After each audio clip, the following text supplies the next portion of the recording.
يا صباح الورد والفل والهنا وكل الحاجات الجميلة على عيونكم حلوين.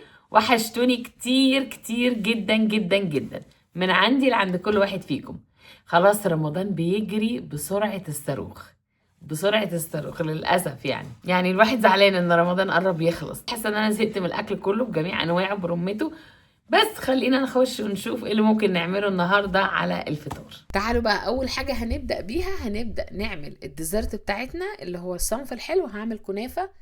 مفيش اي كنافة طرية حوالينا خالص في اي حتة. احنا اصلا كده كده ما حواليناش محلات عربي. دي لما كنت في بورتلاند رحت لقيت دي الكنافة الوحيدة اللي موجودة اوريدي ناشفة وبالشكل اللي انتوا شايفينه ده، فهستخدمها. هشوفها كده هتفلح ولا مش هتفلح. فهنبدأ الاول بالحلو وبعدين نرتب ترابيزة الحلو وبعد كده نعمل الاكل الرئيسي. اول حاجة هعملها الشربات بتاع الكنافة. هعمل كوباية سكر لكوبايتين مية، وهحط معاها معلقة صغيرة ليمون عشان الليمون بيخليها تعقد، يعني بتخليه يتقل شوية. هنسيبه يغلي لحد ما قوامه يتقل سن. على ما يغلي هنجهز بقى الكنافه. فتحت الكيس بتاع الكنافه، هي اوريدي متكسره يا دوب، بس خدت مني ان انا يعني اكسرها شويه كمان كده صغيرين. وهحط عليها السمنه او الزبده، وممكن الناس اللي بتحب تعملها بالزيت تعملها بالزيت. الطبق ده فيه حوالي كوبايه، عارفين انتم بتاع قالب الزبده اللي هو بيبقى كوبايه ده، حوالي كوبايه زبده هستخدمه. هخلص بيه الكميه كلها وهدهن بيه الصينيه كمان. فهحط يعني تقريبا حوالي نصه كده واقلبهم كويس واتاكد ان الكنافه كلها اتغطت بالسمنه.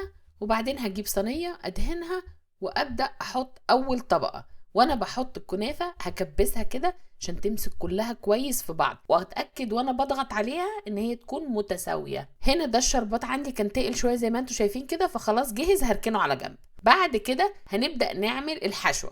بالنسبه للحشوه في حشوات كتيره جدا، فانت على حسب انت عايزه تحشيها ايه. ولو هتحشيها زي كده هيبقى على حسب عايزه سمك الحشوه قد ايه وحجم الصينيه قد ايه. فانا جبت حوالي كوبايتين لبن وهحط معاهم معلقه دقيق واقلبهم كويس على البارد قبل ما اشغل عليهم النار اساسا على البارد. وبعد ما اقلبهم كويس قوي واتاكد ان الدقيق داب، هحط شويه فانيليا عشان ريحه اللبن تبقى حلوه، وهشغل النار عليهم مع التقليب المستمر عشان مش عايزين حاجه تكلكع او تتحرق. هنقلب كويس كويس. اول ما يغلي غلوتين بالعدد هطفي عليه وهضيف جوز الهند. دي خطوه اختياريه براحتك، الناس اللي بتحبوش ما تستخدموش. هضيف جوز الهند لانه بيدي نكهه حلوه، بيخلي لبن سويت سنه. مش هحط سكر لان انا اوريدي يعني ما بحبش الكنافه مسكره قوي، فمش هحط سكر خالص في الحشوه غير شويه الجوز الهند. رقائق جوز الهند اللي هي الكوكونات فليكس بتبقى فيها سنه سكر خفيفه كده، هي دي اللي انا هحلي بيها. هحط حوالي مثلا معلقه كبيره وهقلب كويس وكده يبقى جاهز. هنزله بالراحه على الطبقه الاولى وهسيبها تبرد شويه. مش هحط اي حاجه ولا هكمل باقي الا لما تبرد سنه كده عشان تمسك نفسها.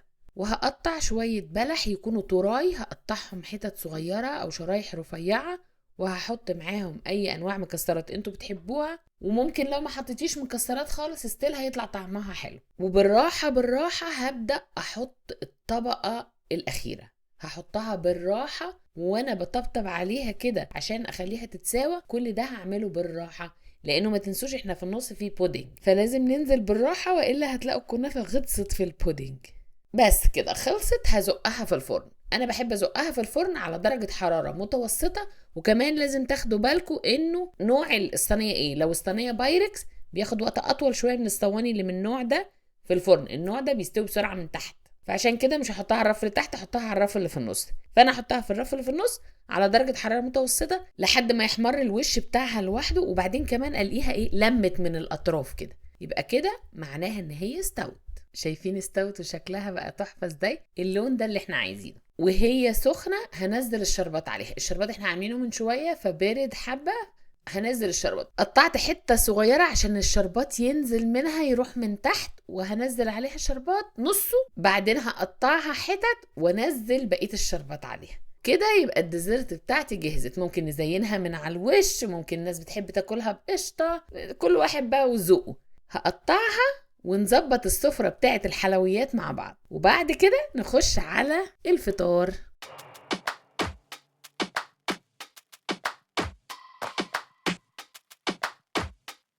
تعالوا بقى نجهز السفرة بتاعت الفطار. هنرتب السفرة الأول وبعد كده نخش نعمل الأكل. النهاردة الإفطار بتاعنا هيكون بامية باللحمة ورز وسلطة ولسان عصفور. هوريكم طريقة سريعة نعمل بيها البامية للناس اللي طلبت مني طريقة سريعة وما تكونش يعني فيها بقى فرن وحاجات معقدة وكده. هوريكي طريقة سهلة قوي للبامية ومن غير غلبة ولا وجع دماغ. أول حاجة هنجيب، أنا اللحمة اللي عندي ضاني فمش هحط سمنة كتير، هحط معلقة إلا ربع سمنة عشان اوريدي الضاني هينزل السمنة بتاعته. وهحط البصل واقلب البصل تقليبتين، اول ما البصل بس هما تقليبتين كده، بعدين هنزل اللحمة. وهحط الفلفل، وانا حطيت فلفل حراق شوية صغيرين، ما بيبقاش طعمه باين قوي بس بيديها طعم حلو، ممكن نستغنى عن الخطوة دي.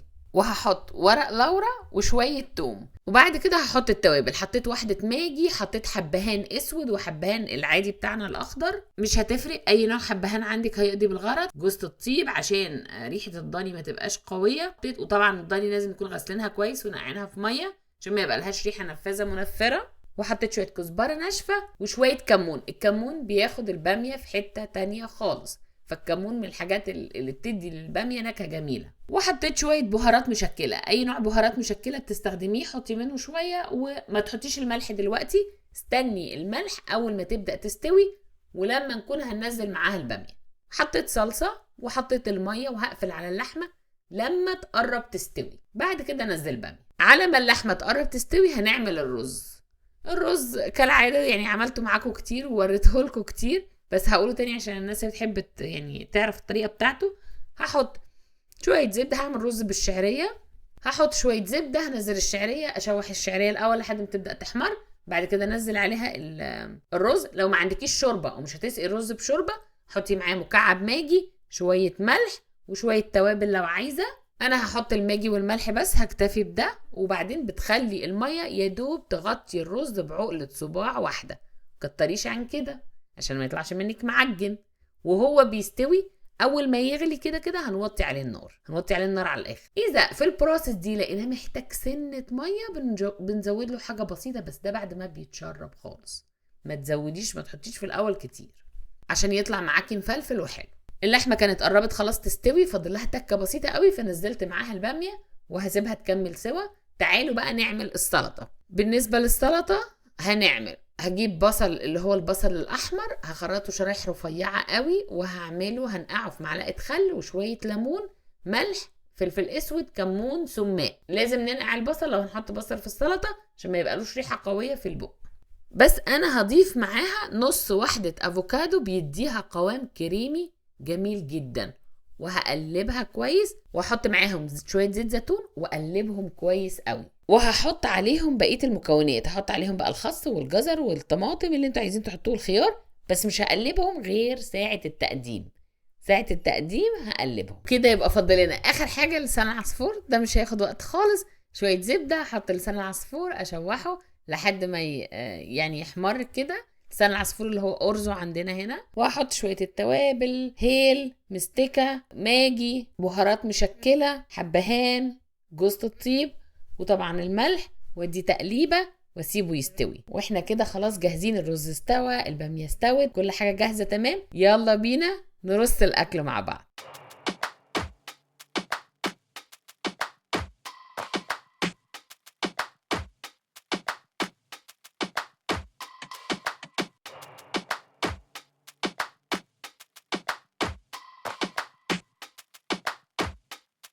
وبس كده حلوين، ده كان فطارنا النهاردة.